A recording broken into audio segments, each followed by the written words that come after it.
Style for Life. I'm Stephanie Rumble, fashion stylist, accountability coach, and your guide to feeling good in your body and your clothes. Based in Christchurch, New Zealand, I bring over 3 decades of experience in fashion, fitness, and wellness to help you feel strong, stylish, and self-assured. Together, we'll explore the emotional, physical, and practical sides of style, because true confidence starts from within. No matter your age or size, you deserve to feel confident and show up as the best version of you. I truly believe this. This is Style for Life.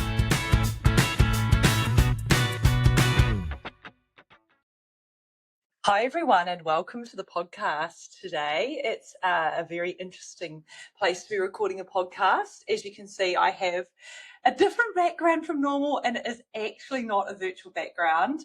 I am in Ibiza, which is really good, or as the locals would say, Ibiza. And I'm recording a podcast on the pros and cons of traveling. There might be a wee bit of background noise because, as you can see, there's people walking past, and there will be some neighbours potentially next door to me.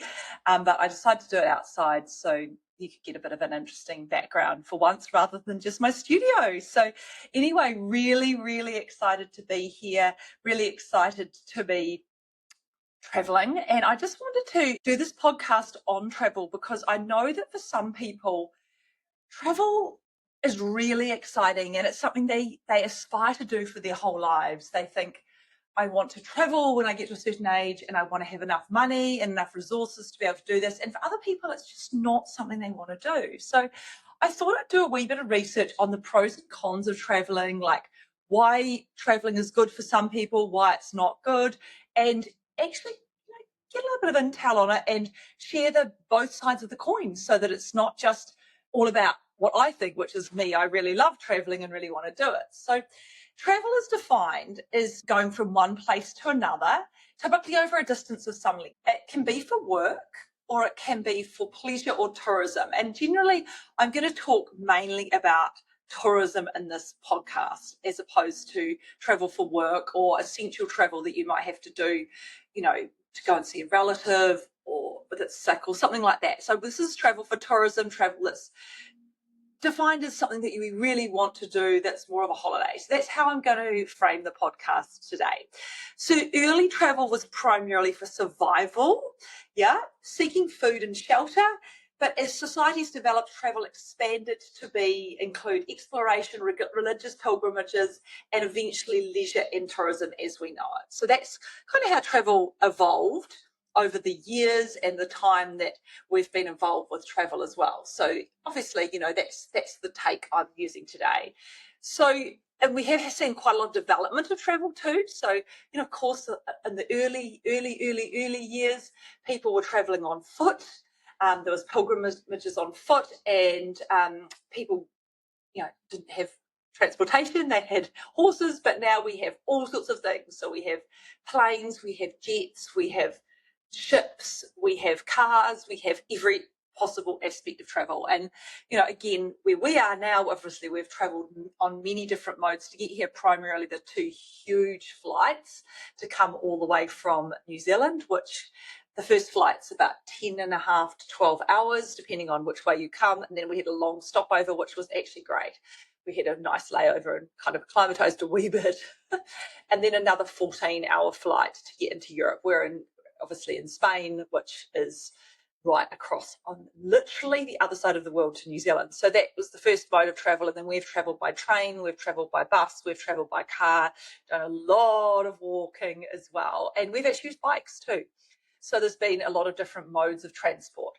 So I think the first thing that I'd like to kind of talk about is the cons of traveling, because we all know what the pros of traveling are, but it's the cons that are a little bit less spoken about. And I just want to acknowledge people who are not that keen on traveling or for whom traveling doesn't feel like something they really want to do. So the cons are obviously the financial burdens. So travel, especially for those of us who live in New Zealand, is really expensive. And even if you do live out of New Zealand and have other countries more accessible, it is expensive.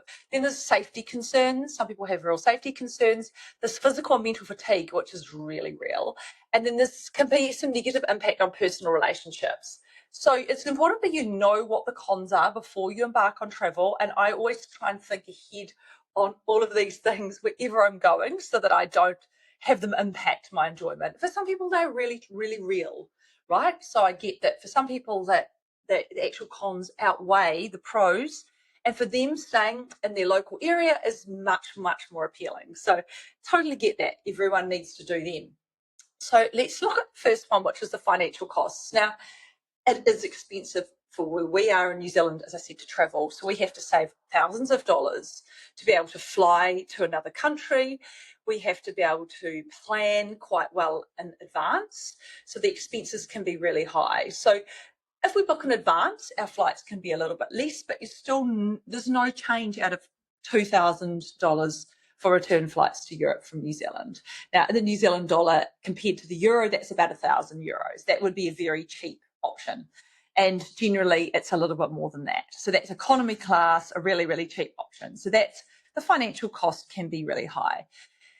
And obviously, once you get to the place you're going, you have to factor in all of the accommodation, the transport costs, all of those things as well, which are high too. So, and there's lots of levels. So we never ever stay 5-star. We don't tend to camp. Those are the two extremes. so we go somewhere in between, and depends on where we are and what our budgets are. We have a few things that are kind of non-negotiables for us, especially traveling in hot climates. And as you can see, it is really hot here, like in the 30s, 30 degrees Celsius here where I am. Sorry if you're listening in Fahrenheit, I don't know the conversion. Anyway, it's about 30 degrees Celsius, which is really warm. And, just wearing singlet and shorts is hot. So really hot. So you've got to factor in for us. So on the heat thing, air conditioning and where we sleep is something we try and have. We haven't had it everywhere, but we've got it now. It's great. We always factor in a breakfast that's included in the hotel deal because it just means that it's a cheaper option for us overall. We have a late breakfast and then try and get through lunch with minimal food and then have a big dinner. And then we always try, if it's hot, to have a swimming pool. Now, that's not always possible. Again, the aircon and the pool haven't happened in our accommodation so far. The very hottest place we were in, it was really expensive. It was Switzerland, and the accommodation had no aircon and no pool. So that was just how it was. It was still perfectly fine.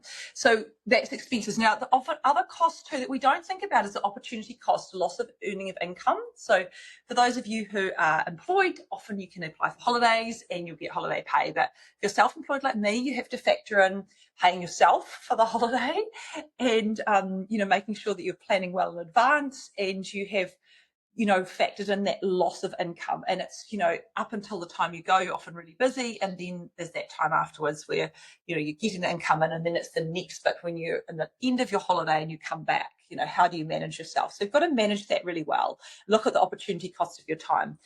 And then obviously there's some budgeting challenges, and we have very kind of carefully worked out what our budgets are for every day. So we have a daily budget for food and attractions, and some days we spend all of that, other days we don't spend much, and it just depends what we're doing. We tend to go one day busy, one day rest, one day busy, one day rest, unless it's a really short holiday and we're trying to get a lot in, because we kind of need it, especially in the heat when we're still acclimatizing. And nearly 3 weeks in, I'm still acclimatizing is really a shock, going from sort of 5 or 6 degrees Celsius in New Zealand, midwinter, freezing, snowing, skiing weather, to the very hot tropical weather which we're experiencing now. So that's the first con of traveling, which is the cost. The second is the health and safety risks. Now, some people find this can be really difficult. Like, you need to take medical insurance or full insurance when you travel so that you are protected. And again, for some people, these health and safety risks outweigh the ability to be able to travel well and also enjoy travel. So, you can get ill. I've been ill on the last 2 trips. I've had an ear infection on this trip, which is really annoying. I had to see a doctor when I was in France. Very interesting experience, communicating with a doctor who spoke very limited English. And I had to go on antibiotics and have ear drops, and it was really full on, and it was painful and annoying and sore. And it does happen. The last time I traveled, I ended up with a strep throat, and, you can get COVID. There's all sorts of things that can happen. So you have to be prepared for that. and also work out whether that's going to be okay for you. So for me, again, it was annoying, and I've still got a bit of a funny ear, but I'm feeling much better. So then there's the safety risks, and you do have to think about this too, like be really careful with carrying your belongings, your personal stuff, like really good bags. And I'll put up a post in a couple of days about a bag post, because I've had some questions around that. So I'll show you the bags I use and how I do it. So just be really careful about your personal possessions. So there's that risk of muggings or scams or something unfamiliar, especially if you're a solo traveller. You've got to be really careful of that. So that's a risk anywhere you go. And in Barcelona, we were really careful about this. We've been to lots of places where we've had to be careful. Lots and lots of places around the world you have to protect your personal belongings, because there's people in different circumstances to you, so those things can happen. You can have limited access to medications that you might need for a specific health need. Now, again, I would say if you have that, you need to travel with your medications. Both Dave and I have things we need to carry with us, and we carry them. I actually carry them in my carry-on luggage, so it's not checked into the hold. I need to make sure I've got them with me so that it's HRT, so that I'm not going to turn into a raging lunatic. So it's about making sure you've got those medications with you that are really important to you, so you don't, if you lose your bag, you haven't lost them. Like, that's really important. That's the thing that's in my carry-on luggage, right? And then everything else that I may lose if I don't want to goes into the checked luggage. Then looking at the third con of travel, which is the physical and mental fatigue, very, very, very real. So you can manage yourself. I can tell you from experience that this can be overcome, and you can manage yourself. You just have to be prepared. So I make sure that we book a night flight. The first flight out of New Zealand is a night flight, and we fly through the New Zealand night, and we arrive in our layover when the morning hits. We stay in our layover till the night hits in that layover, so it might be 8, 10, 12 hours, depending on when we land. And then the next flight's a night flight, which lands in the morning. That makes it so much easier for you to try and sleep on the plane. Now, to sleep on the plane, you have to, some people can just go like that and fall asleep. Others, I need to take something. So whatever you need to take it if you need to do it, right? So physical, mental fatigue's an issue. The first day you get there, you feel a little bit like zoned out, a little bit weird, because you're awake when you would normally be asleep. But after a couple of days, you settle in. And I use the same medication. I use Phenergan, which is a antihistamine, which makes me a bit drowsy. I use it because I get hay fever when I go away, but also it helps me sleep. So I use that for the first week when I get into a country where we've got opposite time zones. And I've never had a night where I've been awake all night, never, ever. I travel. So I'm really ahead of that. So, and the fatigue comes because you're walking a lot, the climate's different, you're often moving around. We've been doing sometimes 20,000 steps a day. And when we haven't been having physically active days, just traveling around, I've been out and running or exercising. So there's been a lot of activity. So you do get tired. There can be a wee bit of sensory overload, because obviously there's a whole lot of different things that come up as well that are different. And if you are somebody who struggles with that, you need to monitor your pace around that. You can feel homesick and isolated. I don't feel homesick. Miss my cats a little bit and miss my other 3 children, because we're traveling with one of them. But no, that's not a thing for me. For some people, it very much could be. Number 4 is negative social and environmental impact. So there can be relationship strain. There can be people who don't travel, aren't interested in your travel, who just go, oh, she's traveling again. I just don't relate. So that becomes difficult for you sometimes in relationships. Personally, I don't find this too bad. I find it fine. I don't talk about my travel with people who are not interested. It's not for me to ramble on about it. Someone asks me, I'll tell them. I share with people who have potentially been to the same country. Again, that can be a relationship strain, maybe within a family, different values around travel. There can be cultural misunderstandings. So clearly that happens. It's happened quite a bit. This morning, I went into the breakfast buffet. I don't speak Spanish. And I was walking in, and Dave had already gone in before me, and I had half an hour to eat my breakfast, which was perfectly fine. And I didn't even hear the person saying, "Senor, senor," behind me. Oh my gosh. And she was yelling at me across the restaurant. So I just zoned out because it was a different language. So that was a bit of an misunderstanding, embarrassing. But I gave him my room number and apologised. So sometimes these things happen. They happen because they don't understand you. Our New Zealand accents seem so broad when we are abroad. We don't think they are, but they are to everyone else. There can be an environmental impact because, obviously tourism contributes to can contribute to environmental degradation. Really aware of that too. Different countries have different standards and different processes for managing waste. So kind of got to work with that. And you can have a bit of reverse culture shock. There can be a con of traveling. You get home, you're like, I'm back in New Zealand, oh my gosh, or I'm back where I come from, not sure how I feel about this. So they are the cons of traveling. Just the summary of the 4 points to start with: financial burdens, health and safety concerns, physical and mental fatigue, and negative impacts on personal relationships, and a few other things there. So if we're just thinking now about the pros of traveling, I've talked for 15 minutes about the intro and the cons, and I really want to focus on the pros because there are so many pros to travel from my perspective. And again, fully respect and understand those of you who don't love traveling. So I think I have got a few more. I had 4 cons, I've got 8 pros. Of course I do.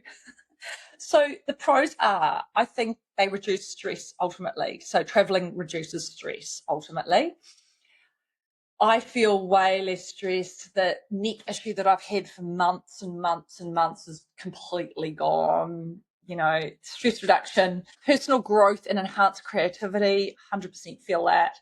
Experience new cultures, which we love, or we're about to go from Spain to Morocco, which will be quite different culturally. Broadens your perspectives. I definitely think that you get to see a difference in how people live. It can boost happiness. I feel like it's definitely done that for me. It can help improve your physical, mental health and give you a chance to reset and create lasting memories. I mean, we're very fortunate that we travelled, first of all, to see our oldest son compete for New Zealand in rowing, which was amazing, and they had a really great campaign developing further campaigns should he be selected and that happen.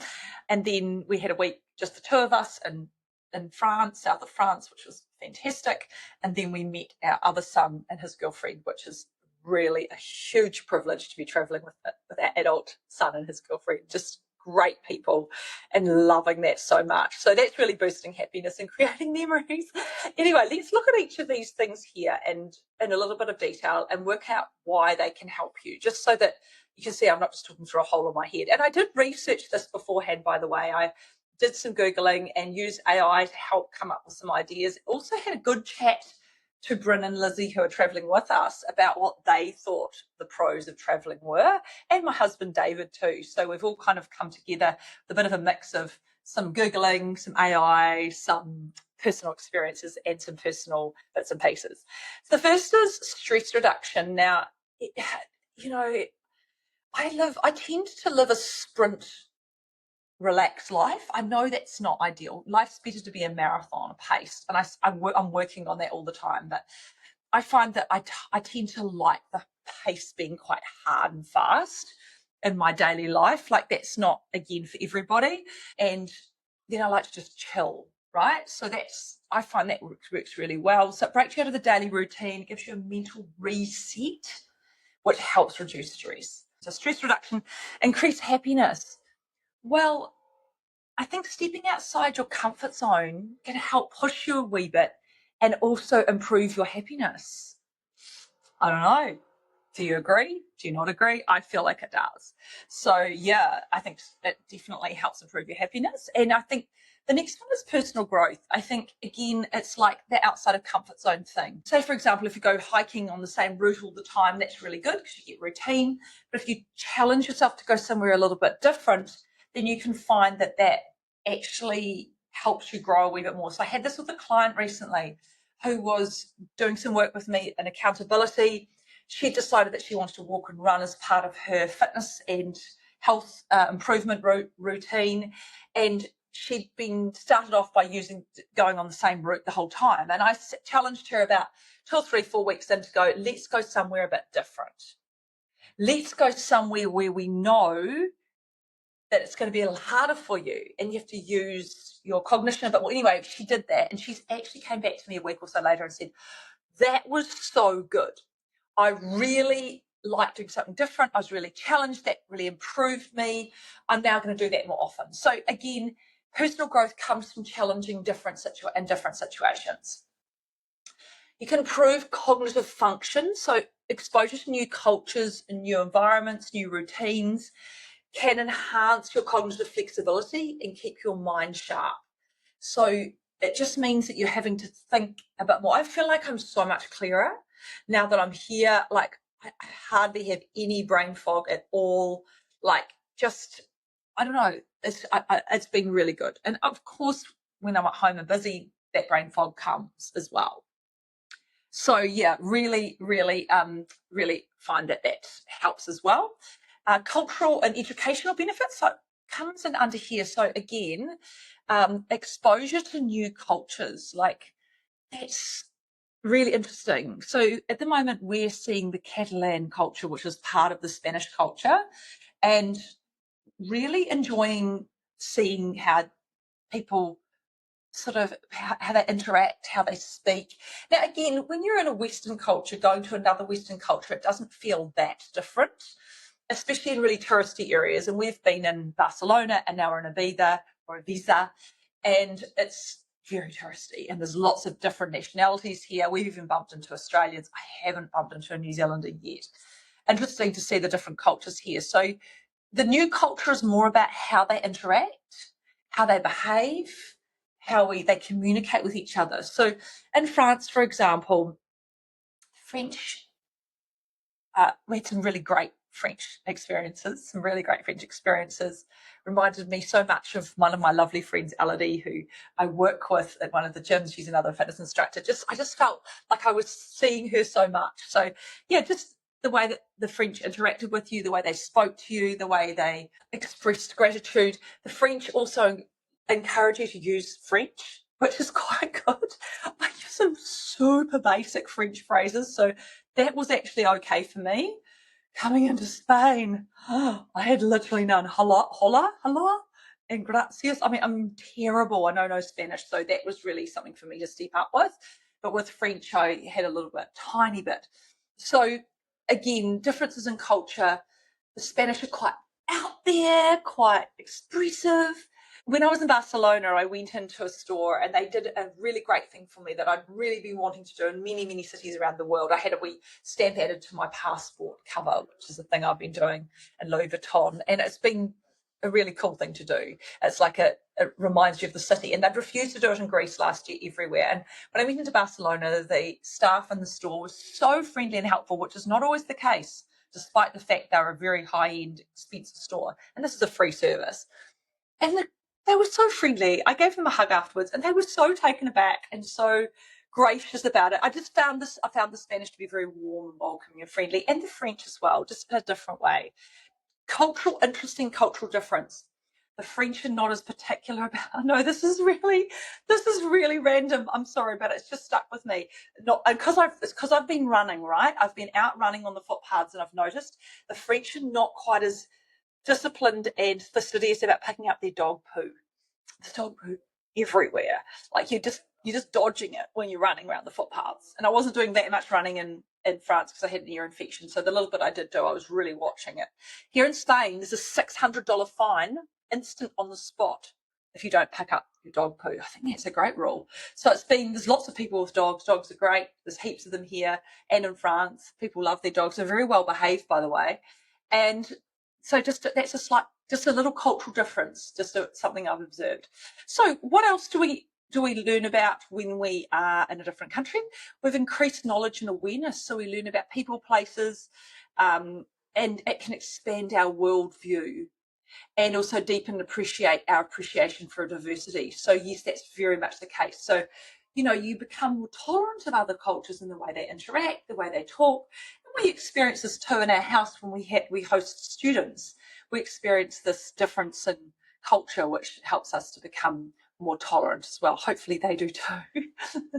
So that's something that it also enhances. It helps enhance creativity. So, you explore new ideas. You look at different ways of doing things. You think about a different way of approaching things, a different way of wearing your clothes, a different way of expressing yourself.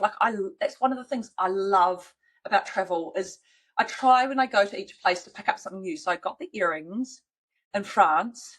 The story is they came from a place called Cassis, which was an hour, I think it was an hour north of Marseille. Can't remember exactly. I think it was north. And we went there for a day trip because Marseille was kind of a big, dirty city and we wanted to get out and go to the beach. Anyway, we had a wonderful day and I saw these earrings, which are really gorgeous. If you want to have a look at them or you're on YouTube, you can see them. And I went into the shop after I had a gelato, which I've been having every day. And I looked at the price and I thought, oh, that's really reasonable. It's 13 euros, which is $26. So I was like, that fits my budget. I'll buy them. Anyway, long story short, I bought them and I was like, wow, they're such good quality for $26. They feel really solid. They look like they're gold plated. Wow, I was so excited. I was showing Dave. Anyway, we got back to the bus stop to catch the bus back to Marseille.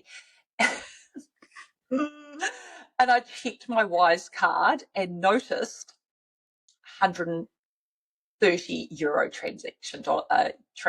So I made a mistake. I hadn't had my glasses on when I looked at the price and I'd been charged. I went back and discussed it with them, but of course they couldn't give me a refund because it had already gone through. So anyway, these are my earrings and yeah, I've been wearing them every day. I really like them. They're really interesting and fun, and I like to buy things from different places. I bought the necklace also in Nice, French jewellery. In Spain here, I've bought a bikini.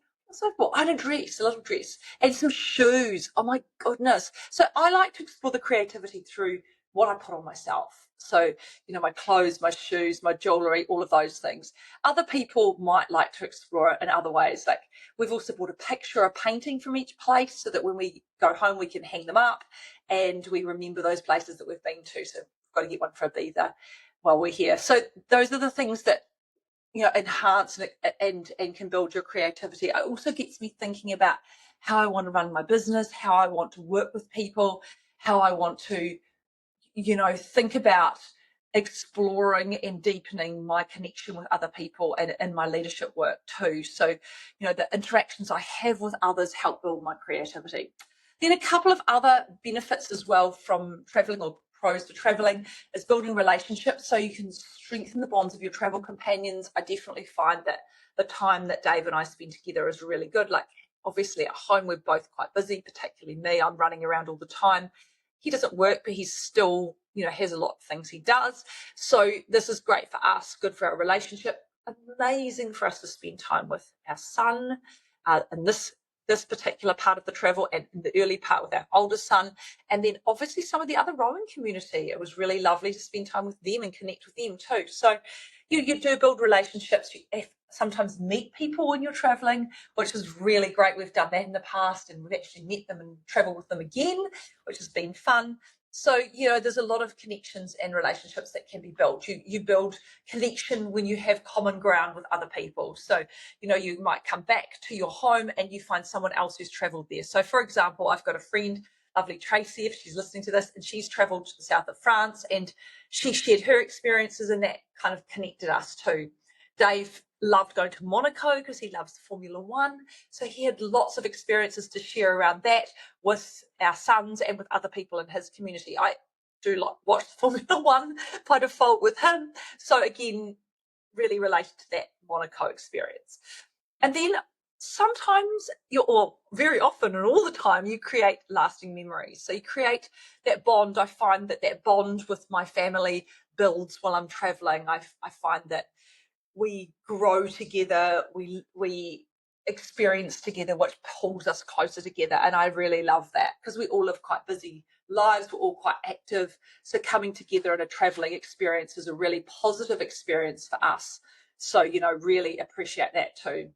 And then also, again, you have that appreciation for home. So, sometimes I'm not quite at that point yet, but in 2 or 3 weeks when we get back, I will appreciate home. And there are some things I miss. Again, I miss my cats, my other children, and sometimes my routines in my bed. And sometimes I'm thinking, why did I not bring that piece of clothing or those shoes? But, there's that appreciation for home. It gives you a new perspective on your own culture and might appreciate the things you take for granted. And I think that's really important when you start looking at the way that other people live too. So we noticed in Barcelona particularly there were so many homeless people, and it was really some of them looked really sick and really down and out. Our homeless people in New Zealand, not to negate that doesn't happen for them as well, and I appreciate that it's a terrible situation to be in, but some of the ones we saw in Barcelona were another level. And it made me think of our infrastructure, and appreciate what we do have at home. Just as an aside too, I appreciate, in terms of appreciating other cultures, I appreciated how well the French medical system dealt with me with my ear infection. I got an appointment on the day straight away and got my medication. So I decided to go to the doctor, went to the doctor and got in, saw the doctor and then got out. Like, I don't know if you could do that in New Zealand without waiting for hours on end. We were prepared to wait all day. So that was appreciation of the French medical system. Maybe it was good luck for us. But yeah, you do appreciate your own culture. You do appreciate where you live. You appreciate the clean air, although as you can see, there's no pollution where I am right now. But in some of the places I've travelled in the past, there's been more pollution, whether that's noise pollution, light pollution, air pollution, or just general dealing with rubbish. So you do appreciate home. So I didn't actually mention building confidence, but you do get more confident because you have to make decisions about things which you don't normally do, and that helps you to be more confident because next time you do it, you're able to do it again. So definitely helps build confidence, taking those risks, yeah? I hope that's helpful. I appreciate and fully acknowledge that not everybody has the resources, whether it's personally, financially, physically, to travel, and it's not always the choice for everyone. But from Ibiza, I want to say hola.